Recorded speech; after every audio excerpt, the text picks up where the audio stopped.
Assalamualaikum warahmatullahi wabarakatuh. Perkenalkan, nama saya Hasniar dengan NIM S1B1211159. Saya dari kelas D.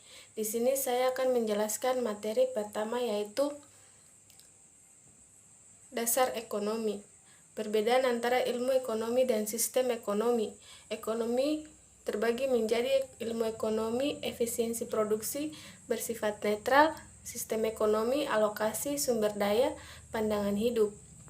Sistem ekonomi terbagi menjadi beberapa, yaitu dalam perspektif ekonomi konvensional, sistem ekonomi kapitalisme, individu swasta bebas menguasai SDA, diserahkan pada mekanisme pasar bebas, sistem ekonomi sosialisme, individu swasta tidak boleh menguasai SDA, diserahkan sepenuhnya pada negara. Problem dasar ekonomi. Pandangan terhadap problem dasar ekonomi terbagi menjadi yaitu 1. Manusia dan masyarakat senantiasa memiliki kebutuhan baik barang maupun jasa. 2. Dalam rangka memenuhi kebutuhan tersebut muncul problem yang asasi, yaitu 1. Kebutuhan manusia tidak terbatas. 2. Sarana pemenuhannya terbatas. Problem asasi ekonomi adalah kelangkaan. 3. Problem fundamental.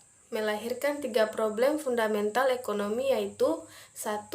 Apa, what, komoditas yang akan diproduksi dan berapa jumlahnya. 2. Bagaimana, how, komoditas tersebut akan diproduksi. 3. Untuk siapa, for whom, komoditas tersebut akan diproduksi. Dengan istilah lain, problem yang mendasar dari ekonomi ada 3, yaitu produksi, konsumsi, dan distribusi. Solusi sistem ekonomi kapitalisme. Sejarah lahirnya kapitalisme. Sebelum ilmu ekonomi modern lahir, aliran ekonomi yang akan ada adalah ekonomi merkantilisme. 2. Aliran ini memandang bahwa manusia memiliki sifat serakah, egois, dan mementingkan diri. 3. Aktivitas ekonomi tidak boleh berjalan sendiri karena akan menimbulkan penindasan antara manusia. 4. Negara harus berperan dalam pengendalian kegiatan ekonomi di dalam masyarakat. 5. Untuk meningkatkan kesejahteraan, negara juga memproduksi berbagai komoditas untuk diekspor guna memperoleh emas. Kegagalan merkantilisme terbagi menjadi beberapa bagian, yaitu 1. Merkantilisme ini ternyata gagal menyejahterakan ekonomi rakyatnya, bahkan membuat perekonomian semakin memburuk. 2. Hal ini mendorong lahirnya paham baru yang dianggap revolusioner pada waktu itu. 3. Tahun 1976 terbit sebuah buku yang berjudul The Wealth of Nations yang ditulis oleh Adam Smith. 4. Buku ini mengkritik pandangan dasar dan aliran yang merkantilisme. 5. Aliran yang memandang bahwa manusia memiliki sifat serakah dan egois sehingga harus dikendalikan oleh negara adalah aliran yang salah. Sifat serakah manusia terbagi menjadi beberapa bagian, yaitu 1. Sifat serakah dan egois ini tidak boleh ditekan dan dikendalikan oleh negara lain. 2. Sebab sifat manusia seperti ini tidak negatif, tetapi justru sangat positif karena akan dapat memacu pertumbuhan ekonomi dan pembangunan secara keseluruhan. 3.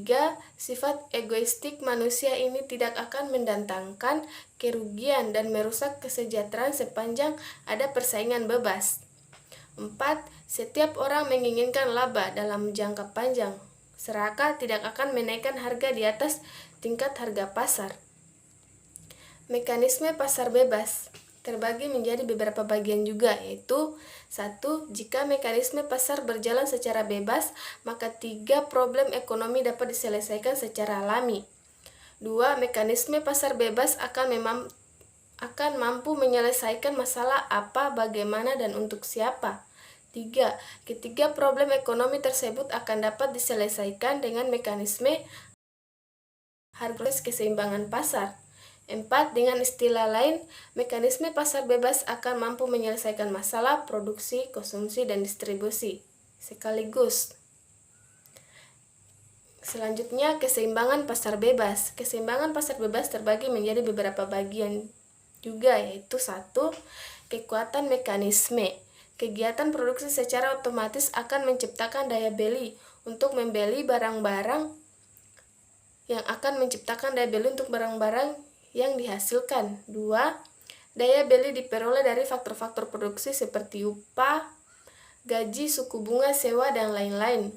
3. Mendapatkan atas faktor-faktor produksi seluruhnya akan dibelanjakan untuk membeli barang-barang yang dihasilkan perusahaan. 5. Inilah yang dimaksud dengan hukum Shay, bahwa penawaran akan menciptakan permintaannya sendiri. Uang atau pasar bebas. Bagi alir ekonomi pasar bebas, uang, barang bebas, barang dan jasa, rumah tangga, sewa, upah, lahan, tenaga kerja, bunga, perusahaan terbagi menjadi akuntansi, kapitalis, table of contents. Oke. Dan selanjutnya saya akan menjelaskan materi kedua yang berjudul Sistem Ekonomi Sosialisme. Sistem ekonomi sosialisme menurut Karl Marx.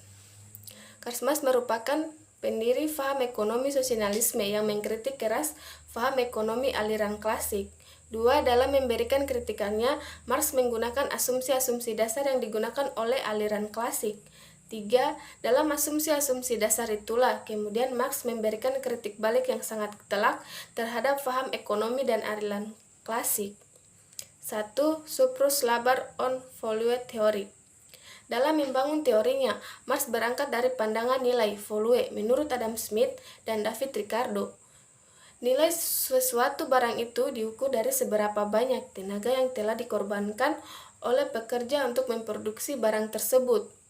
Dengan adanya perubahan pola produksi dari sistem yang primitif kepada sistem yang modern, maka akan muncul ketidakadilan dalam ekonomi. Perubahan pola produksi yang primitif. 1. Kepemilikan bersifat individual. 2. Produksi bersifat individual. 3. Penjualan bersifat individual. 4. Pembagian keuntungan bersifat individual. Pola produksi yang modern terbagi menjadi beberapa bagian. 1. Kepemilikan bersifat individual. 2. Bersifat kolektif. 3. Penjualan bersifat kolektif. 4. Pembagian keuntungan bersifat individual. Pola produksi modern. Dalam pola produksi modern yang bekerja adalah buru-buru perusahaan, majikan sebagai pemilik perusahaan tidak terlibat produksi, tetapi yang menikmati seluruh keuntungan. Tenaga buruh yang dianggap sebagai bagian dari komponen biaya produksi. Untuk memperoleh keuntungan yang maksimum, metodenya adalah dengan menekan biaya produksi seminimum mungkin. Jika nilai barang itu diukur dari besarnya tenaga yang telah dikorbankan, maka sesungguhnya telah terjadi siklus nilai tenaga buruh yang telah diambil oleh majikannya. Dengan demikian, ekonomi kapitalisme adalah ekonomi yang sangat zalim. Box 1. Maksimasi keuntungan. TP sama dengan TR kurang TC. TP max sama dengan TR max kurang TC min. TC sama dengan TVC tambah TPC. TFC min sama dengan TVC min tambah TVC min. TVC sama dengan bahan baku dan tenaga kerja dan lain-lain. TVC min sama dengan bea tenaga kerja minimal. TP seluruhnya akan diambil oleh pemilik, modal atau majikannya. 2. The Law of Capital Accumulation. Menurut Marx, dalam persaingan yang bebas, perusahaan yang besar akan senantiasa memakan perusahaan yang kecil, maka jumlah majikan akan semakin berkurang. Sebaliknya, jumlah kaum buruh akan semakin banyak, demikian juga jumlah perusahaan juga akan semakin sedikit. Namun, akumulasi kapitalisnya akan semakin besar. Dengan demikian, nasib kaum buruh akan semakin tertindas. Box 2 memenangkan persaingan. TP sama dengan TR kurang TC, TP max sama dengan TR max kurang TC min. TR sama dengan P kali X. TR max sama dengan P max X Q max. TR max tetapi tidak kompetitif. TR kompetitif sama dengan P min X Q max. Q max hanya dapat diperoleh dari modal yang maksimal atau modal besar. Perusahaan besar akan selalu mementingkan perusahaan bebas. 3. Hukum upah besi The Iron Works Law. Upah buruh tidak dapat dinaikkan. Jika buruh menuntut ilmu naik, yang antri untuk memperoleh kerja sangat banyak. Mereka siap untuk diperkerjakan dengan upah yang lebih rendah. Upah buruh terbagi juga beberapa bagian, yaitu tidak dapat diturunkan, upah tidak dapat kurang dari kebutuhan fisik minimum, akan mengurangi produktivitas, merugikan perusahaan. Ekonomi kapitalisme yang sangat zalim.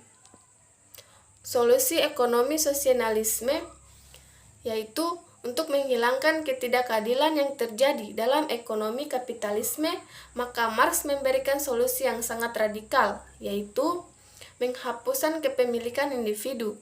Dengan demikian, akan muncul pola produksi yang adil, yaitu 1. Kepemilikan bersifat kolektif. 2. Produksi bersifat kolektif. 3. Penjualan bersifat kolektif. 4. Pembagian keuntungan bersifat kolektif. Oke, sekian dan terima kasih. Wassalamualaikum warahmatullahi wabarakatuh.